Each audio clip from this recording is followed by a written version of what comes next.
And we are back. Hello, everybody. Hello, lovely Hello, people. everyone.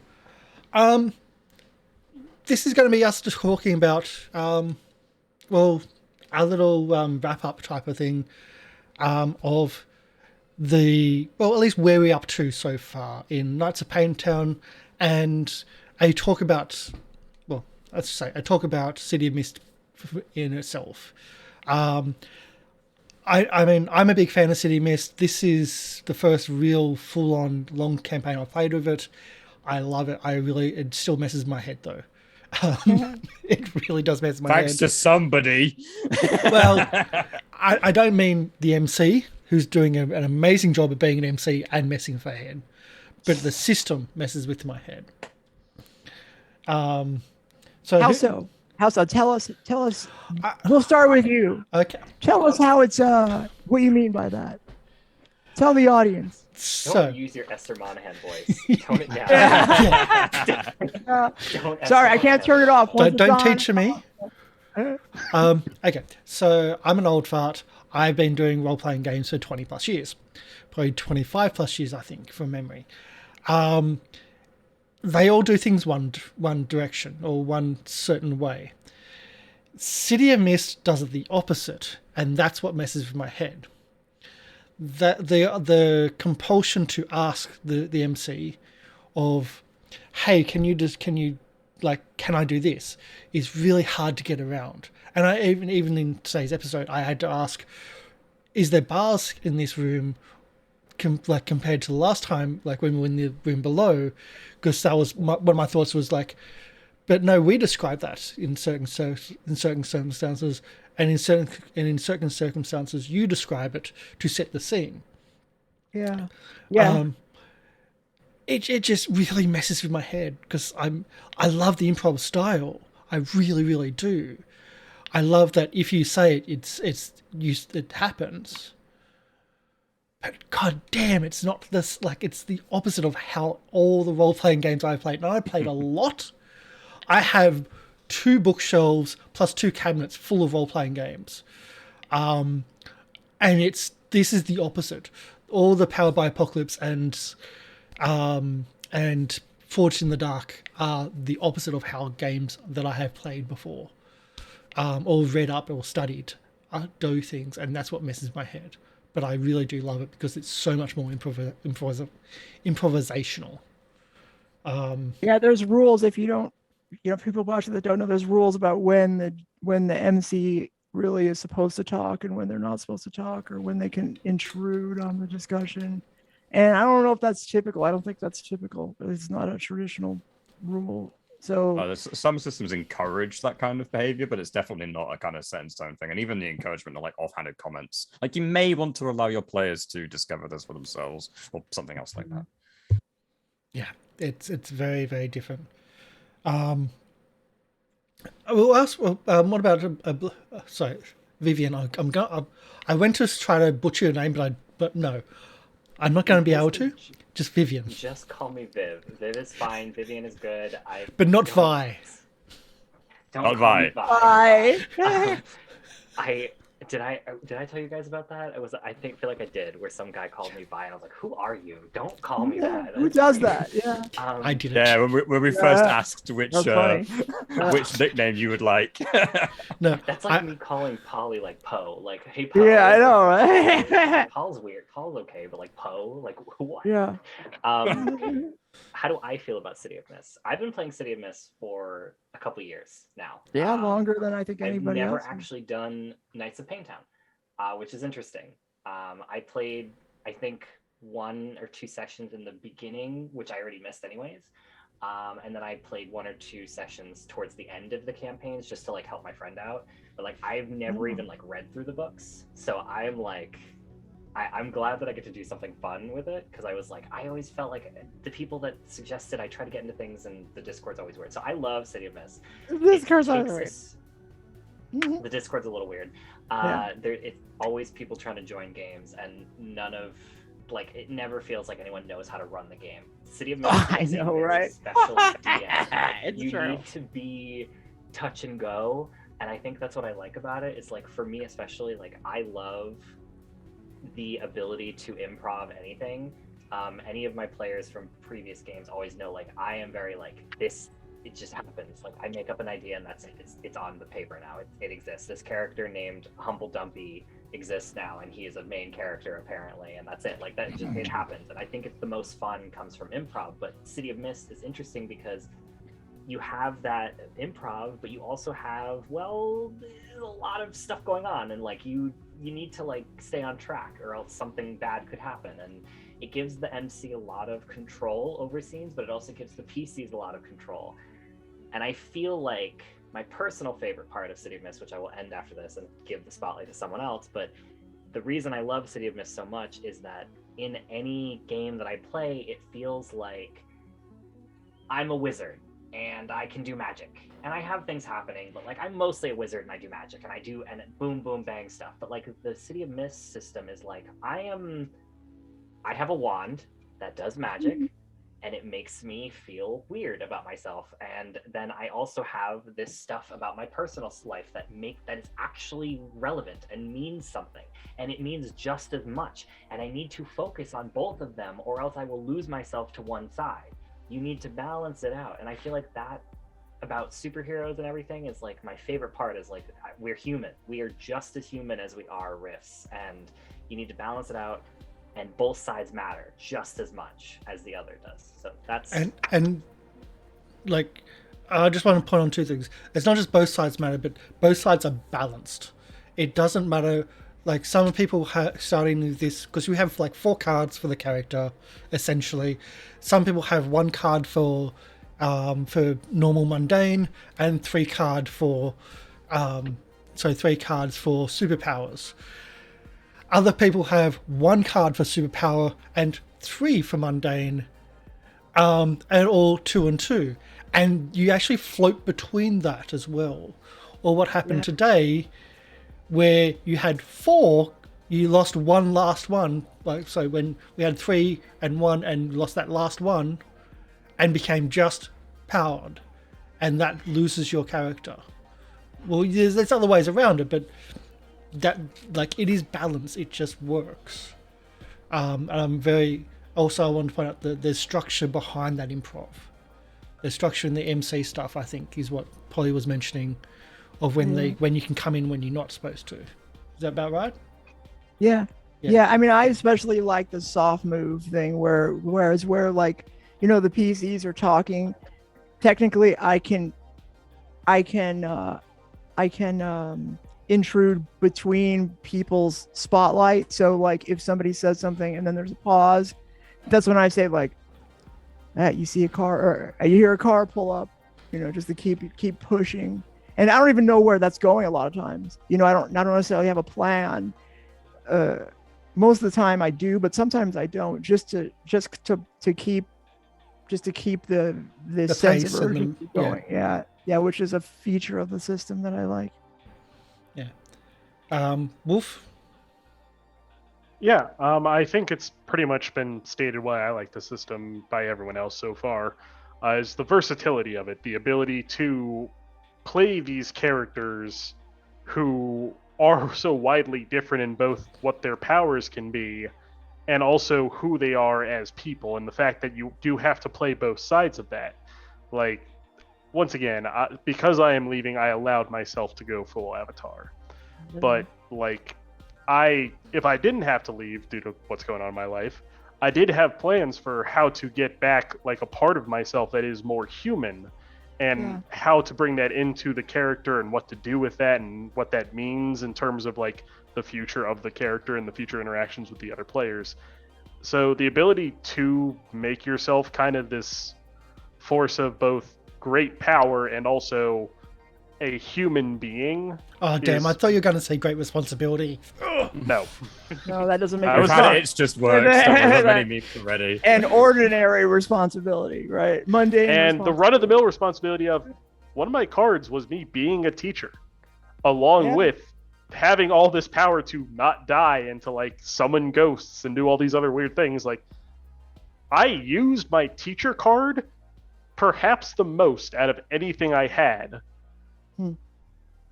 So because it was that being able to focus on the task Pay at attention hand. to the Hey, listen, and the voice. He used the voice a lot because it was really useful.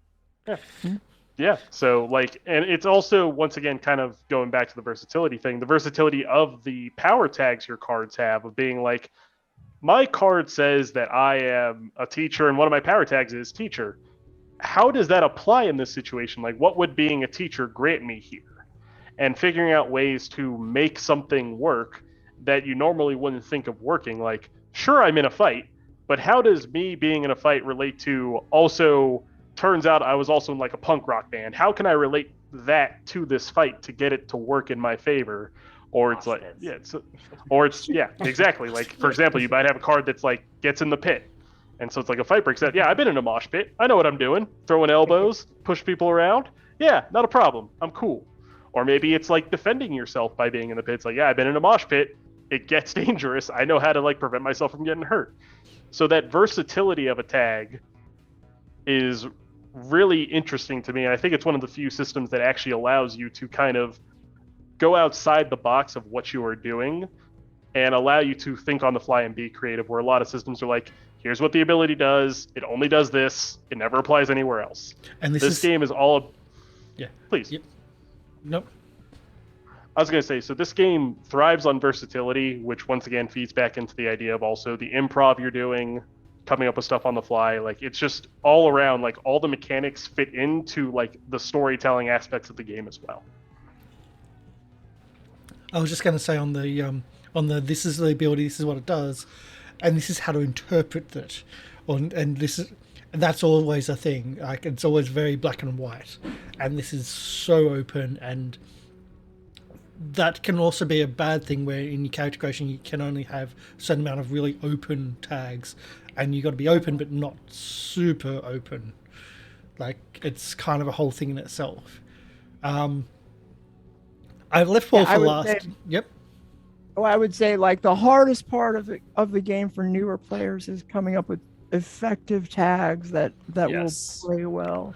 That's a weakness that, you know, potentially might get people hung up. And that's why I wanted to leave Paul for last, because Paul came into this blank without experience on this game. Well, our initial first cast group were all City Mist players except for me. And they were all City Mist MCs on top of that. So Paul is the first person that just came in absolute blank slate to this group and have done amazing picking up like the style and everything. So this is why I wanted to come to you last. What do you think about the system? Honestly, I'm in love with it. The concept of kind of open-end storytelling and open-end systems I've experienced before with things like Blades in the Dark, which is similar. Another Powered by the Apocalypse kind of style games. If anyone wants to look that up, this is kind of the way it goes.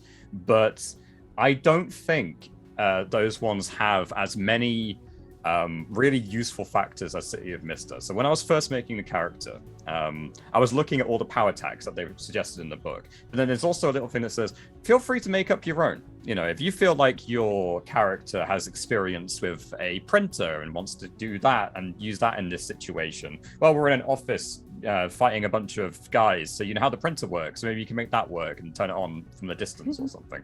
Like, it really was unlimited real potential in what you could think about and emphasize on. And I actually would say that it almost demands that you think about your role play and everything else like that right from the very start, which often isn't the case, I've found. I mean, normally when you're playing like a bit of D&D or something like that, you'll make a character because I think a cleric is cool and I like the spell list, so I'm going to choose that. In City of Mist, it really felt like when I was picking out how many logos themes and how many mythos themes, so your godlike powers and your normal themes that you would normally have, when you were trying to decide which one would go into which, it really felt like I was discovering more about the character the moment I started thinking about that.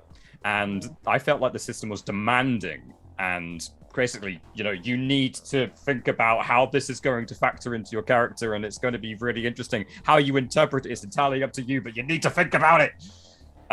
So coming in, it really felt like as we were progressing and kind of experiencing that firsthand, you're writing this story completely from blank together. It really felt like we were all co-writers around Polly's masterpiece. I mean, we're like editors or publishers or something, adding in every a little sentence here and there. So it never really felt like we were like it never really felt like we were on a railroad. There's a common problem sometimes you have whenever you play. That's good. Yeah, that means a lot when you say that. That's like my goal. It's the truth. Like, our input matters in every single aspect of that. So the fact that even one of the abilities lets the player take control of the narrative from the MC completely and does what he wants to do, which Corvus did absolutely beautifully today.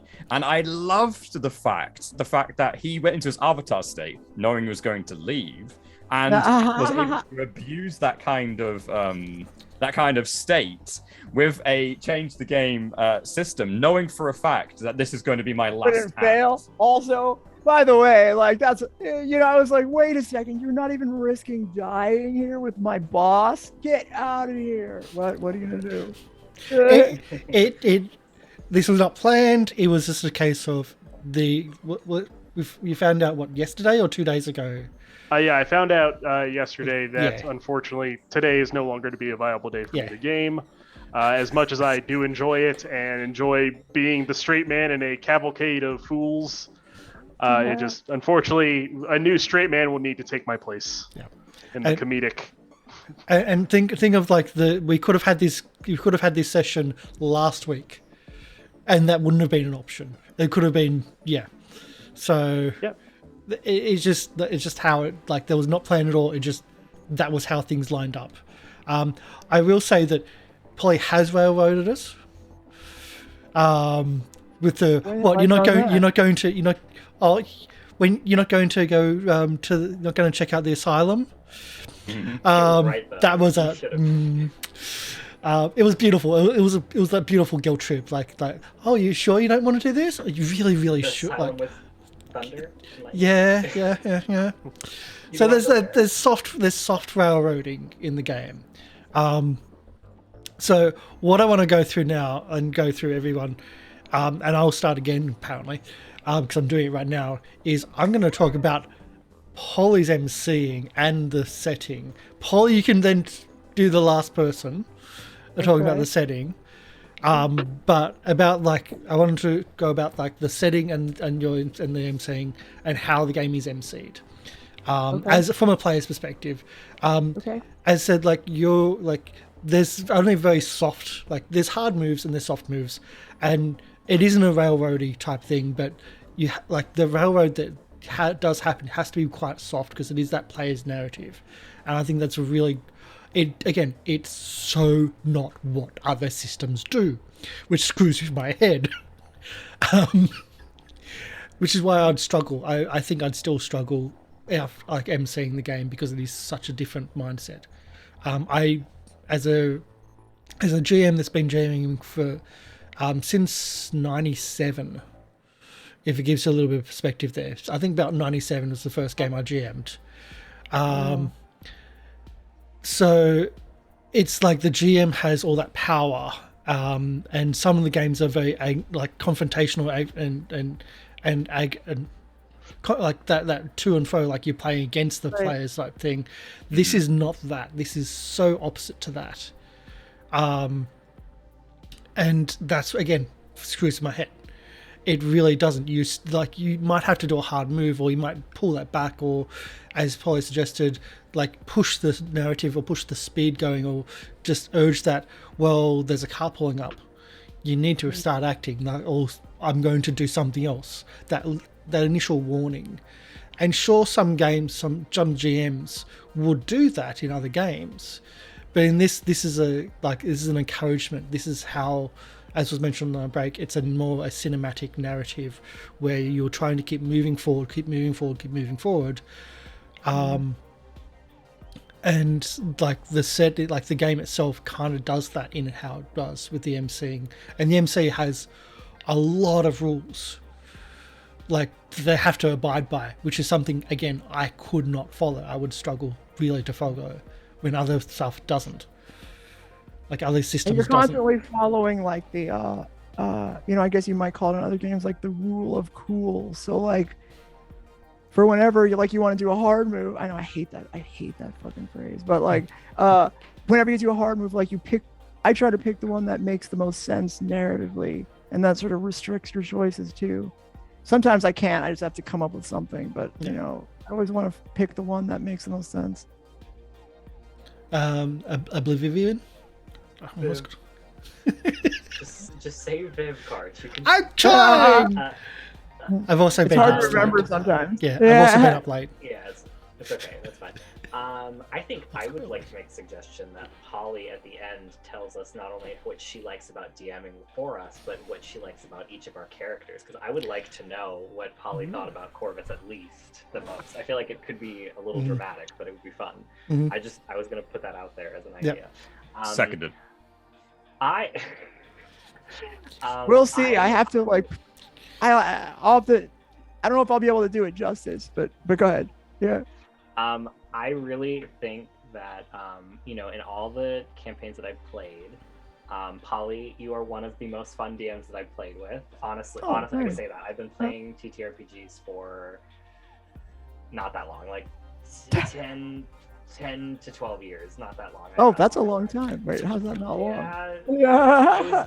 I was trying to get into. I used to do a lot of like forum role playing. So my experience from TTRPGs is mostly I like role playing because I like forum role playing, which nobody does anymore because that dates me a little bit. I don't even know what that is. Viv, we've had applications for the channel for cast that say, "Oh, I'm a veteran role player. I've been playing D&D for 6 months."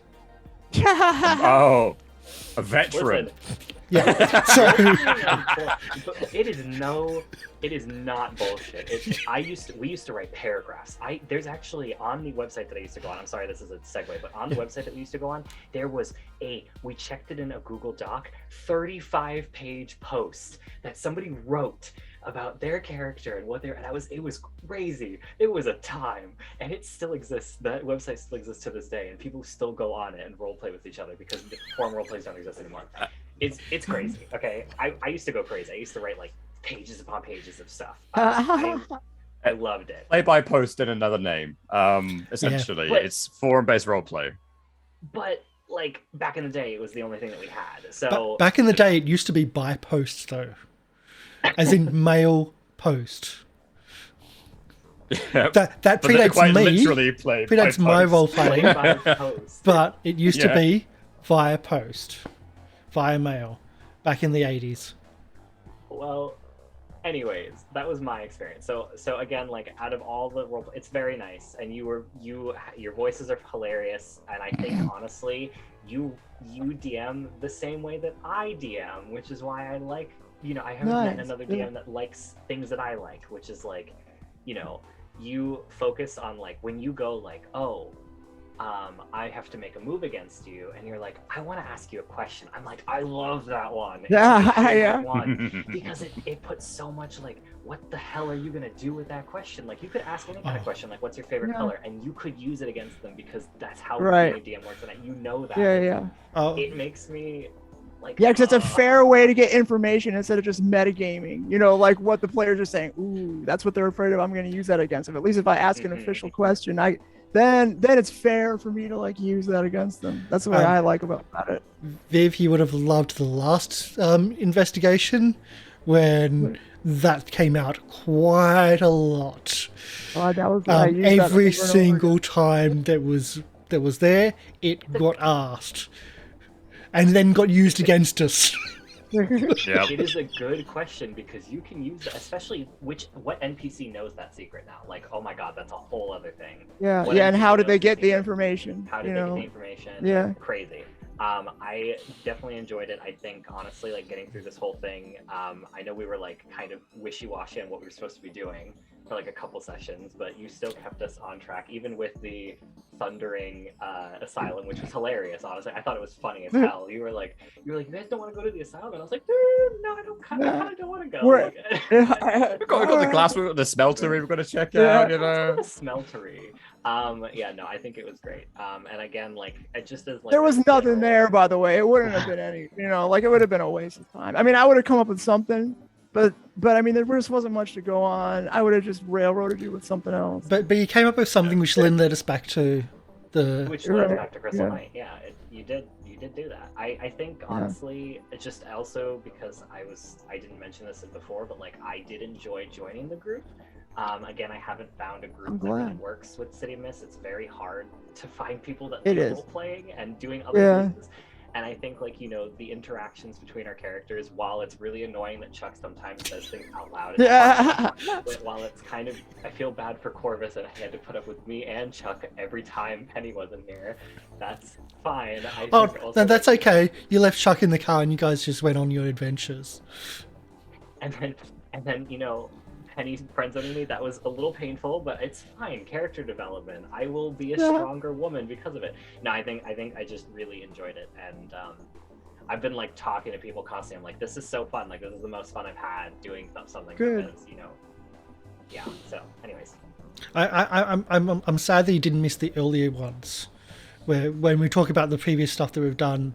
Like, I know I won't be able to do it as much now because, like, well, Wolf is going, so like, but no, like, you would have loved again the previous episode, like the previous adventure, investigation, whatever it is, because that questioning was a constant thing, and it was just that yeah, and it's like she's just arming herself for something later, and it's like, and she was just arming herself the entire time, and then bang. I use that. The only way I feel like it's fair to like set up like a trap or whatever is if I use the official rules to get the information. Yeah. So I'm going to keep doing that.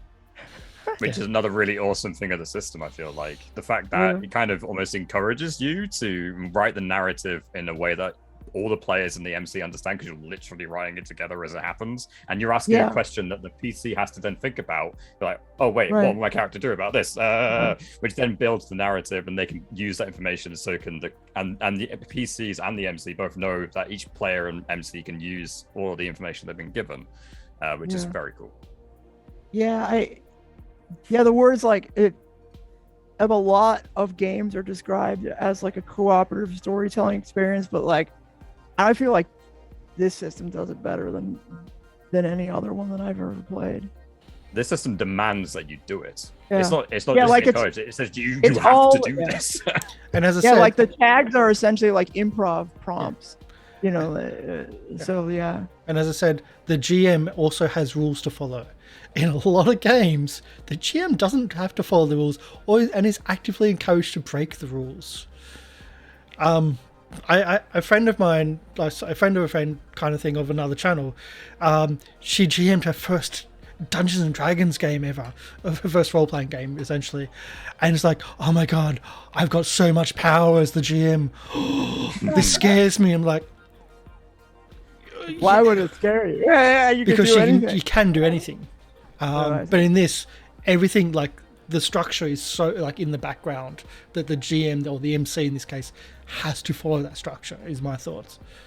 I find it takes a lot of brain power too, it's because it's constant improvisation and like trying to make the characters like decisions matter and somehow drive the story. And so like always in the back of my mind, I have a list of like NPCs and like, okay, well, what are they doing? What's going on with this other one? Like, how would they react to all of this? So I feel like it's it works for me to be able to play a game like this where I sort of, I control the NPCs, but like I'm telling you, like there's a real feeling that they control themselves, and I'm just telling you what they're doing. That's how my brain works anyway with it. Paul or Wolf? Go ahead, man. Yeah. So once again, kind of going back, I like how you give us the freedom to explore our characters a lot. Like how we would react to these situations. You're not just explaining the situation then being like, what are you doing? It's like you're explaining the situation, then letting us as characters and players talk through what our characters are thinking and doing with each other, which I think allows us to get some of the more like comedic or heartfelt moments out there. Like, oh yeah, there's a group of like weird Frankenstein monsters coming after you. What are you gonna do? It's like, all right, well, someone's gonna like. My character's like, oh, I'm scared. I'm gonna hide behind the desk. And it's like, another character's like, oh yeah, I'm just gonna do what I do and murder all. Yeah.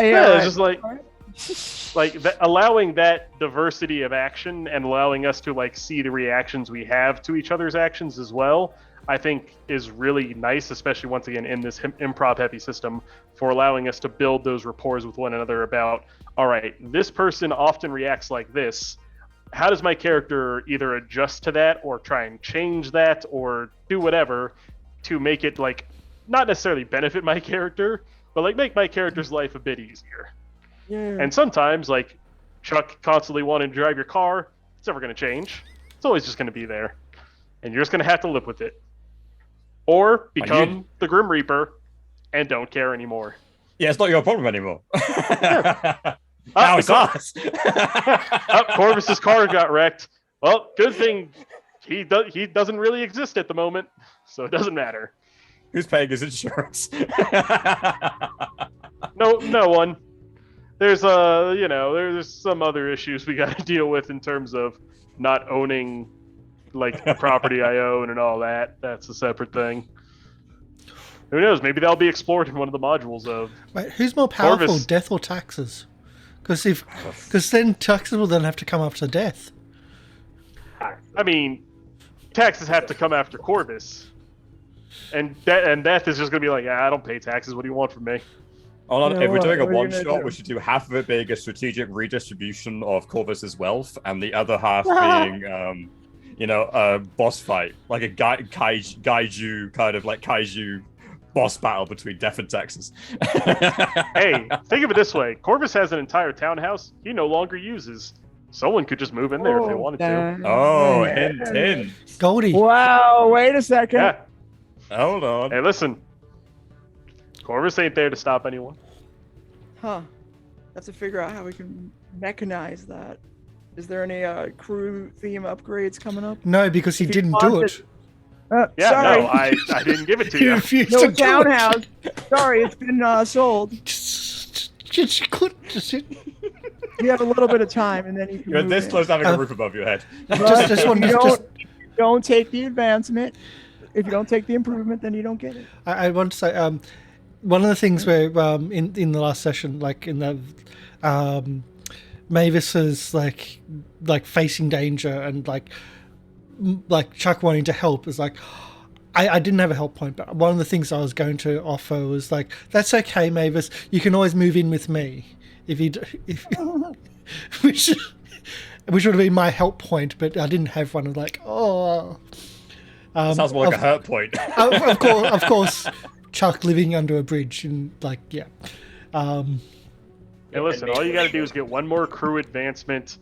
My keys are in your possession now. You just need to add another power tag to it and be like, Corvus's house. That's it. Like, No, you have a house. I'm going to have my steam tunnels. That's on the cards. The steam tunnels under the university. Maybe they could lead to his house. I didn't live on university, so that'd be very impressive. Trolls are weird. Hey, you know. Vivian, you were going to say? I don't think Maeve would want to move out of the fancy apartment, 2-bedroom apartment that her parents have set her up in. Like, I don't think she would move out of that to live with. She appreciates the thought. Live with these people you just met. Yeah, like, okay. Living on the grass. A little bit unhinged. Yeah. Paul, what do you think about the MCing or how I really how the liked MC does? No, Paul first. Yeah. So, okay. I thought you said Paul. No, Paul, not Polly. It's That's right. I go by Poe now. Okay. We'll have to get some honey next time. I personally, I obviously really like it, else I wouldn't be here. As simple as that, really. You are a remarkably fun MC to have because you do some things, and I want people to take note of this if you're watching and you're thinking about DMing, or even thinking about just playing. If you're thinking about playing or DMing, I strongly recommend you check out City of Mist, because while it may be difficult at first to kind of push yourself into a more narrative direction, I think Polly has made it very clear that when you practice it, or when you get into that mindset, it encourages you to think a certain way about how your characters interact with the world and everything else like that. And I think Polly, this is my favorite thing about what she does, nails this.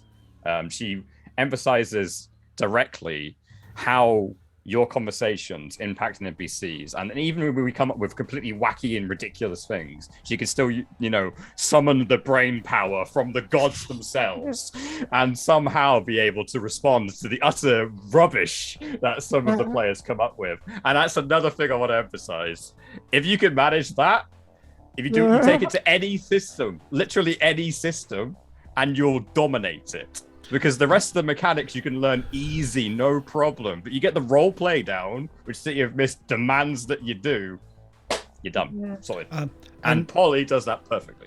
And she does take it to other systems as a player. I will point that out. You do take that to other systems as a player.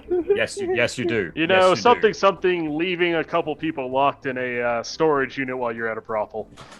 Oh, yeah, that's right. That's right. I was like, finally, I'm playing a game where there's a brothel. I'm going there, and I'm not coming back for a while.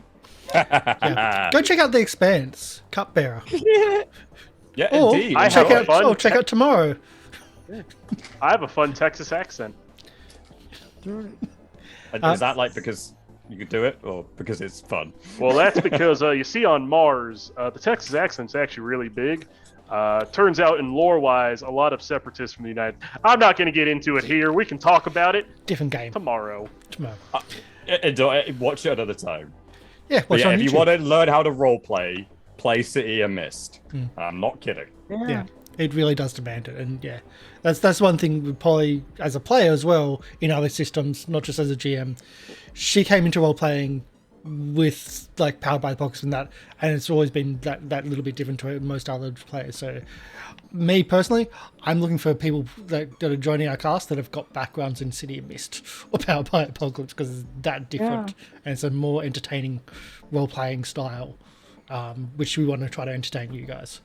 But Polly, from the NC, your retort to our criticism, really. I say over and over again is what do you say? You have a criticism? No, it wasn't really criticism, but your retort to our comments about your MCing and just MCing of the system. Well, I think probably why I play this way is because I didn't start with D&D.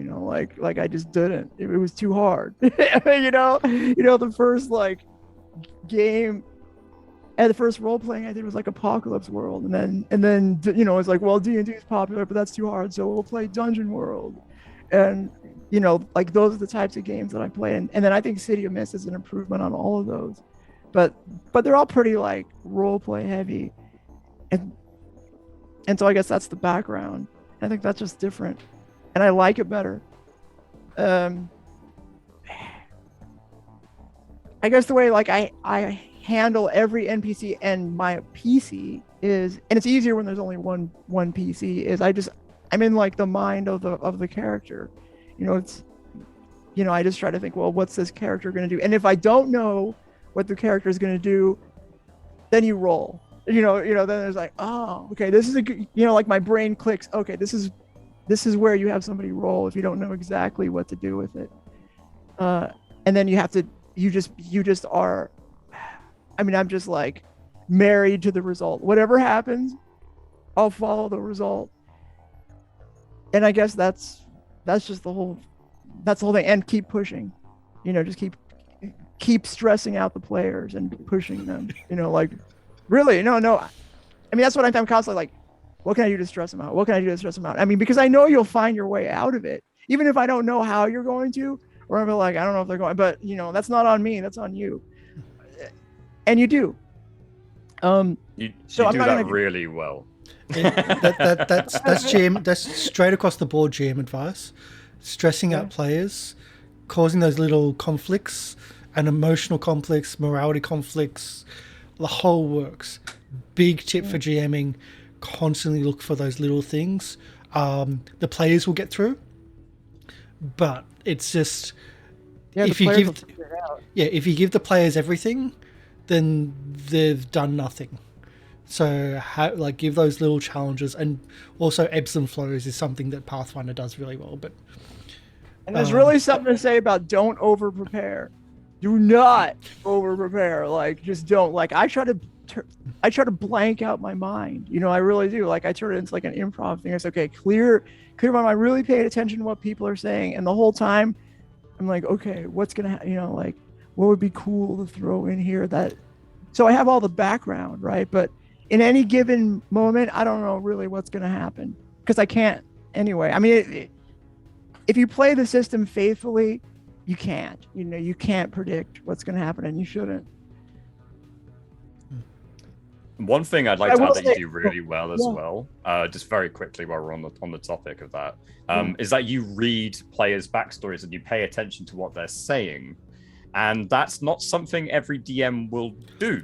So another pro tip, a couple of sessions ago, Olia, my roommate that I written to the backstory, pro tip for players: write random NPC names into backstories that matter, then your DM can abuse you. But the fact that you even bothered to read that, or at the very least use that in such a way, was a wonderful thing, because that shows that the DM is actually paying attention to your character's development and wants to abuse you for it. Well, I'll say this, is that the game is not as good when you don't have players like all of you are all good at developing your characters. Like you started with a simple idea or like even a moderate idea, but then you refine it and refine it and refine it. And that's, I mean, like, it wouldn't be the same. Like, it's a cooperative storytelling event. So, like, I try to reward as much as I can people who work on their players. And, you know, so I'll say this about Corvus really quickly here because, you know, you're going to be gone. I'm not going to go through every player. But I will say about Corvus, the nice thing about Corvus is that was, you know, you really developed. It was, you know, he's a really, really developed character. And the one thing you did that was super, like, good and helpful and I think good for the game was like when he got too powerful, you sort of reversed course, but not just mechanically. Like you came up with reasons for as to why. Well, he doesn't need to go full, you know, like you know, just full on death because there's still. I mean, he's still going to be a professor presumably, and so like you kind of reworked that. And somehow did it in the rules, and that was pretty good. That was good. And also, this applies to all of you. It's like no one tries to abuse the system, which is nice because it could easily happen. Like nobody tries to do that. Everybody's pretty fair. I mean, I almost never say no, which I'm surprised about. Yeah, I even say yes. Discuss it, thinking, maybe no. Yeah. That's the cooperative storytelling part. Right. It's really important to cooperate and to share that narrative. If you get a +3, it's almost certainly going to be a pass. Like, you know, when you get that high, so like, you know, it happens, but it doesn't happen. I don't have to like crack a whip, you know, to get a miss every once in a while. And you allow me to get like +4s and 5s on the one thing he does well, because you also understand that I'm rolling +0 almost entirely everything that he doesn't do. Yeah. And I just roll well, so it didn't matter most of the time. Like, if we were to go back on the history of Corvus's rolls, it was a pretty good string of luck for Corvus throughout the entirety of his tenure here. He's like, oh, well, did I have like a power 1? Still rolled a 10, great success. I avoid everything, nothing happens to him. He just lives life, and he's lucky.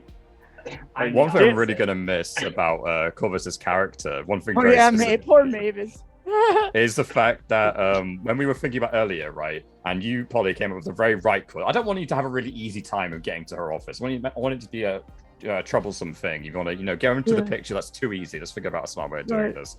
And Corvus, as Corvus, came up with the perfect idea, which is the timer. How do we know when to take out of the picture? I hadn't even thought about that. So as a player, that's the reason I'm personally going to miss you, because you think about that kind of stuff, and that's you good. Come up with some clever ways to mechanize things that it's not obvious what the fiction would be.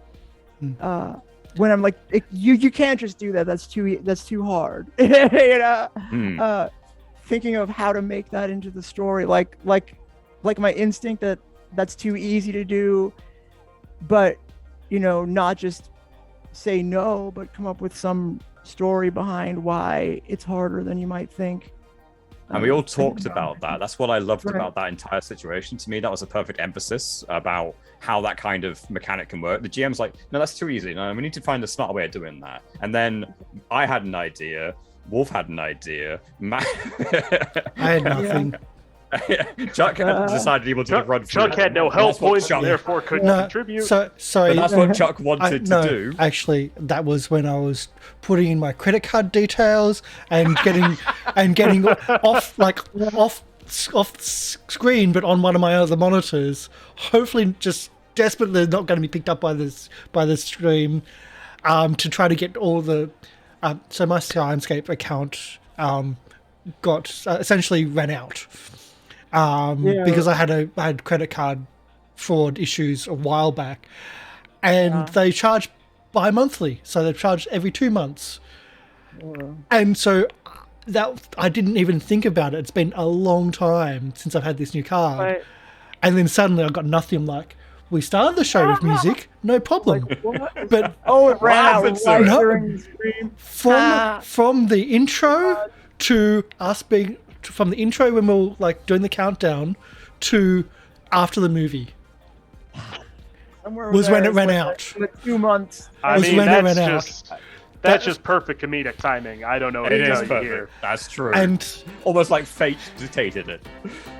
whoa, what the hell is that? That's not me. That's not me. Is it the stream or something? Yeah, well, that is me. Nat? Shit. I was Yep. there was a Unlike channel that. which I was going to. There was a channel which I was going to Raid. and it was muted, but apparently the ads unmute you. Yep. That's That's true. They do that. That's When you weird get because for raided to a me, new like when channel. I mute at. Anyway, we'll get back to the weird Twitch hang-ups later. That'll be a separate Yeah. discussion Yeah. for another day. That I was seeing there It's a as a channel beautiful to thing read. that you spark conversation. Cool. Wow. I'm going to miss that because not just you, but everyone, how does that work? Immediate spark conversation. City of Mist is awesome. Everyone's talking about how that would work. It only lasts 20 seconds, but everyone's instantly dialed in. That's what's happening. Yeah.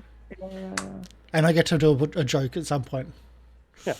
Well, And many other things. Oh. Excuse me. I feel a bit bad leaving and stealing all the love from all of you here to give to Corvus, a man who, quite frankly, was annoyed most of the time about his lot in life, but pressed on anyway throughout all of you. So allow me to give some love back and say what I appreciated most about being here. And maybe when I come, if I come back, I'm not going to say I can. That's a different thing.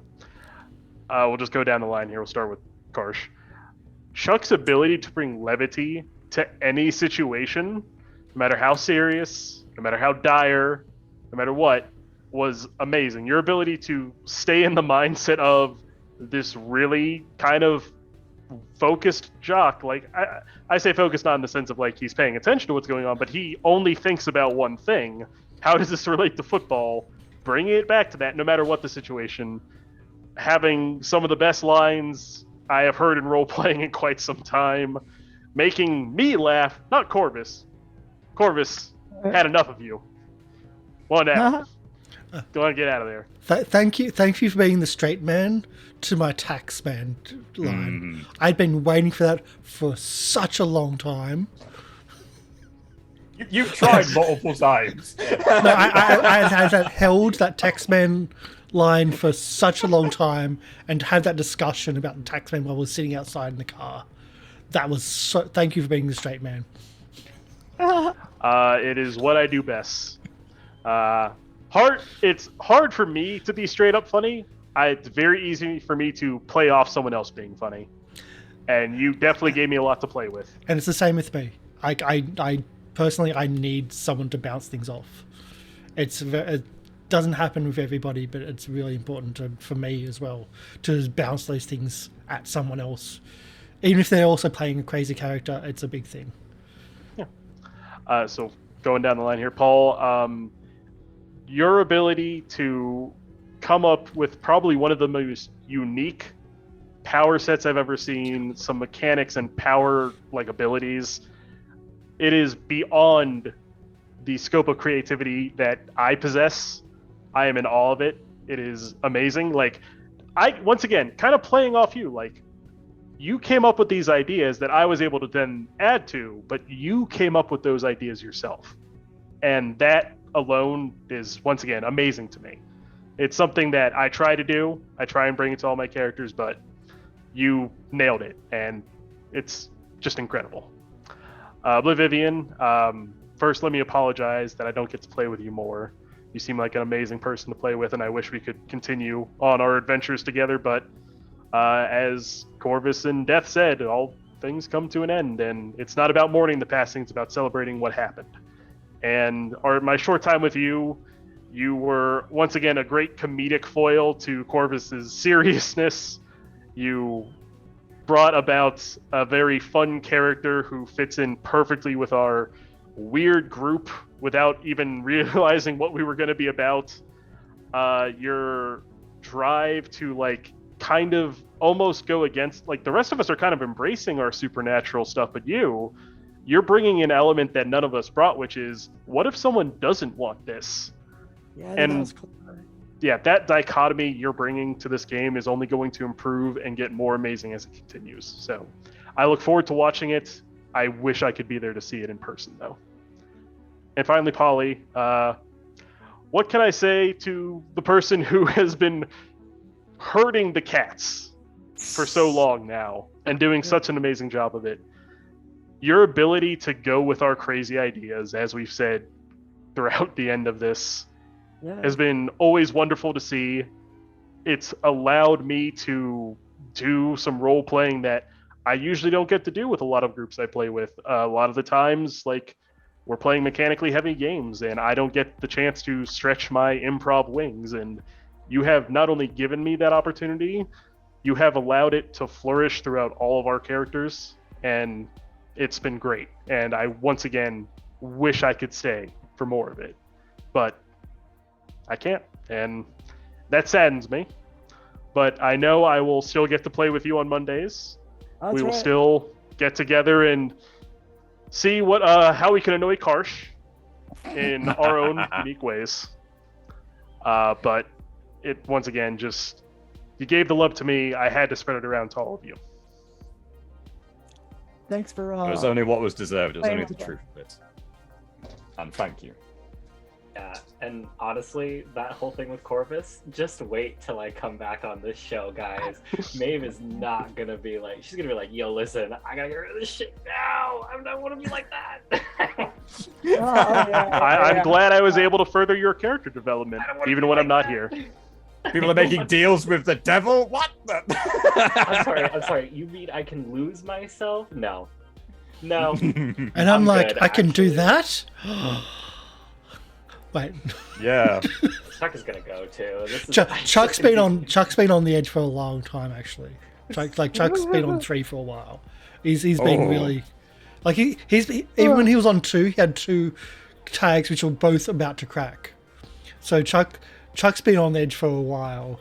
So yeah, you had to spend one of your advancements to not crack one, or to not lose one of your last logo theme. Yeah.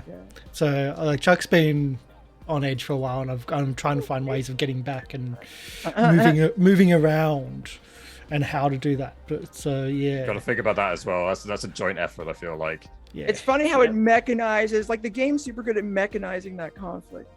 It does, yeah. It really does. Yeah. Like humanity versus powers. Yeah. So I think we'll wrap it up there. With what Wolf just went through as well and said. So we'll wrap it up there. Thank you everyone for coming. I'll edit this and upload this separately. We will be back tomorrow. We've done our outros on the other stuff, so we're not going to go through the outros again. But thank you everyone for coming in. Next week, we start. What's the next one called, Polly? Do you have it with you? It's called. Or do I have to go searching? Oh, I'll tell you. It's called The Furnace. The Furnace. Furnace. Oh. Okay. So next week, it looks like we'll be starting with Furnace. We might be starting. I didn't want you to go to the furnace until now. Yeah, the smeltery. Hold on. Yeah. Like, you don't want to go to that meant nothing. Hold on. I wasn't actually. I knew it. Holly, The beautiful glass all over again. There was nothing for you to see there. Don't worry about it. the gaslighting, the shenaniganery. Absolutely.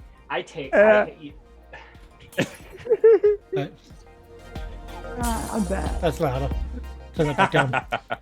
So I just turned the universal volume up to get that one. We'll be back next week. We might be starting with 3 players, depending on if the other player pool that I've got in mind to speak to, how quickly they can get up and running. Yeah, thank you everyone for coming in, and we'll head off and see you tomorrow with our last Expanse Cupbearer. And then we've got masks. So Master and Thotep. Well, Master and Thotep. Oh. Mutants. Yeah. Is later. So Master and Thotep and Circus of the Broken Chain are the other shows this week. Thank you everyone. We're going to head out, and thank you for being with us for this as well, because I really wanted to do this for a while. And today's the perfect time for it. So bye everybody, and thank you.